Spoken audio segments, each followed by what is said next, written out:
Hola a todos y bienvenidos a este nuevo análisis.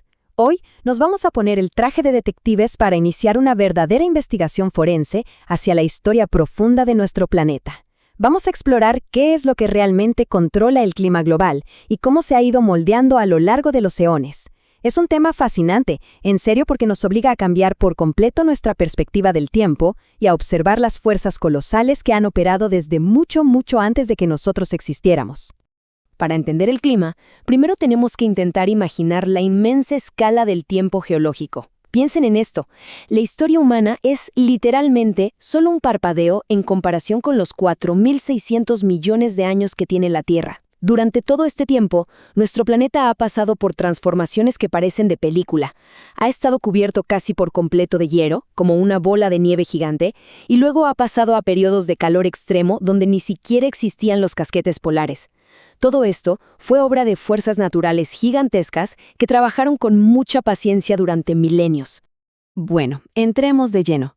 Nuestra ruta para este análisis está dividida en 5 pasos. 1. Entendiendo el sistema. 2. Leyendo el pasado. 3. El rol del Sol. 4. La danza orbital. Y 5. Meteoritos y geografía. Empecemos con el punto número 1. Entendiendo el sistema. Seguro escuchamos la palabra clima todo el tiempo en las noticias, ¿verdad? Pero, hablando científicamente, la Organización Meteorológica Mundial lo define como un promedio del tiempo atmosférico en una escala de al menos 30 años. Aquí es súper importante separar el ciclo de noticias a corto plazo sobre el calentamiento global, que está impulsado por la industria humana, de lo que es la variación climática natural a largo plazo. Un verdadero cambio climático natural significa que el planeta entero alcanza un nuevo equilibrio, y eso le toma décadas, siglos o incluso miles de años. Este esquema nos muestra de forma genial cómo funciona todo este asunto.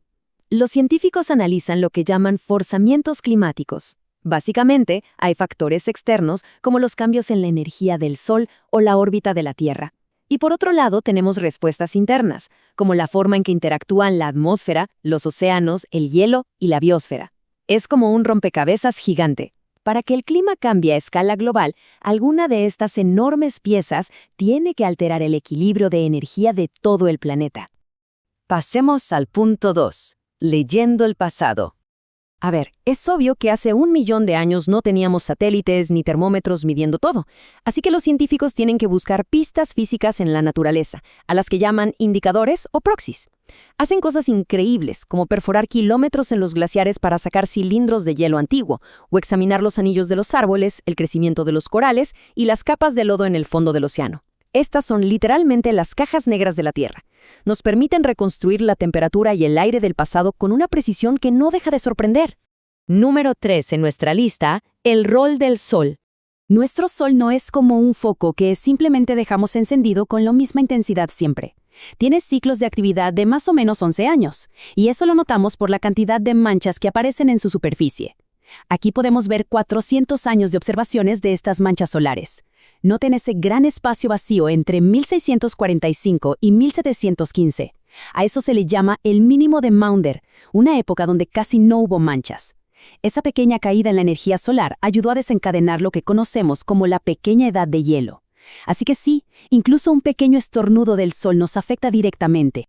Pero ojo aquí, si queremos culpar al Sol por el calentamiento drástico de las últimas décadas, la evidencia nos apunta hacia otro lado por completo.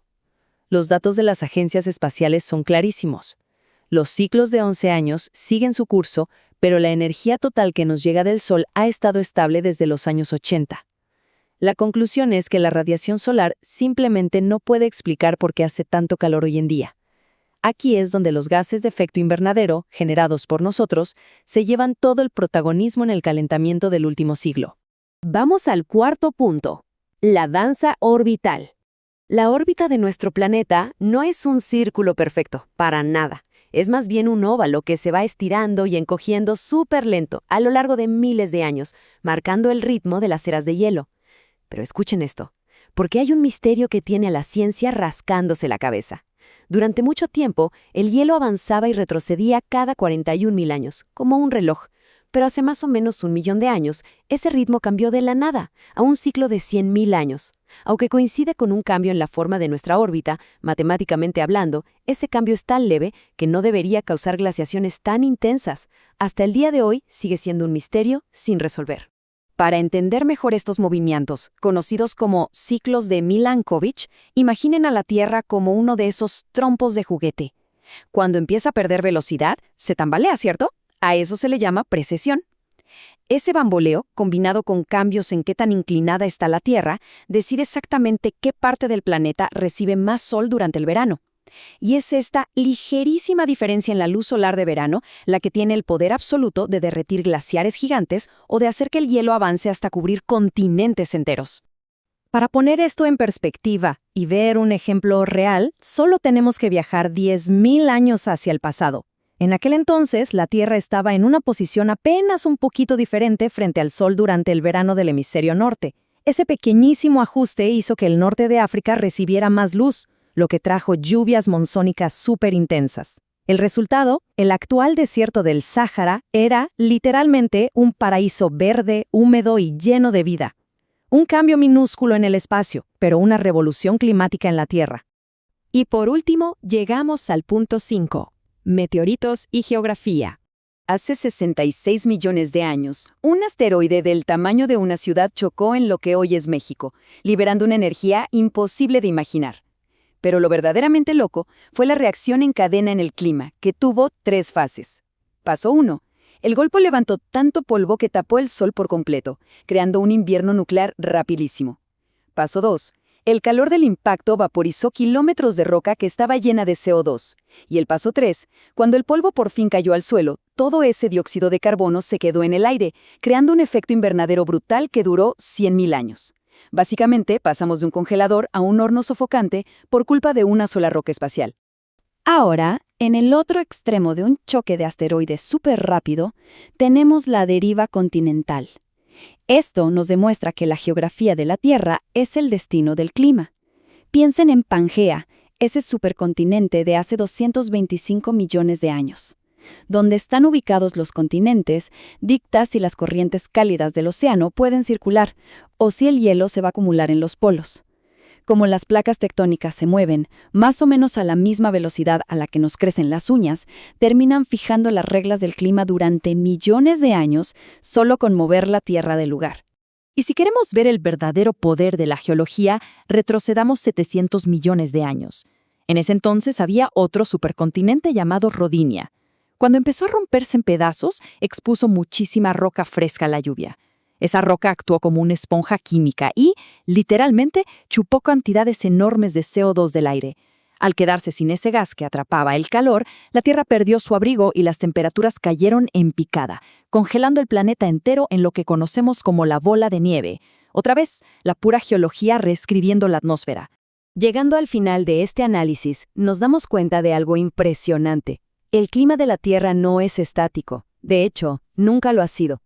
Es el resultado de un equilibrio súper delicado donde fuerzas enormes actuando en cámara lenta dictan si pasamos frío o calor.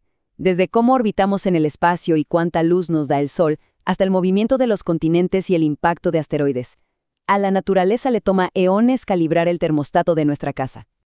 Y todo esto nos deja con una pregunta súper importante para llevarnos a casa. Ya vimos que el sistema climático es una máquina gigantesca, pero a la vez es increíblemente sensible a los gases y a la energía. Sabiendo que a estos arquitectos naturales les toma miles o millones de años lograr un equilibrio, ¿qué va a pasar a largo plazo si nosotros reescribimos la química de la atmósfera en cuestión de unas pocas décadas? Es un contraste de tiempo que realmente nos hace pensar en qué lugar de la historia estamos parados. Muchísimas gracias por acompañarnos en este viaje por el tiempo. Nos vemos en la próxima.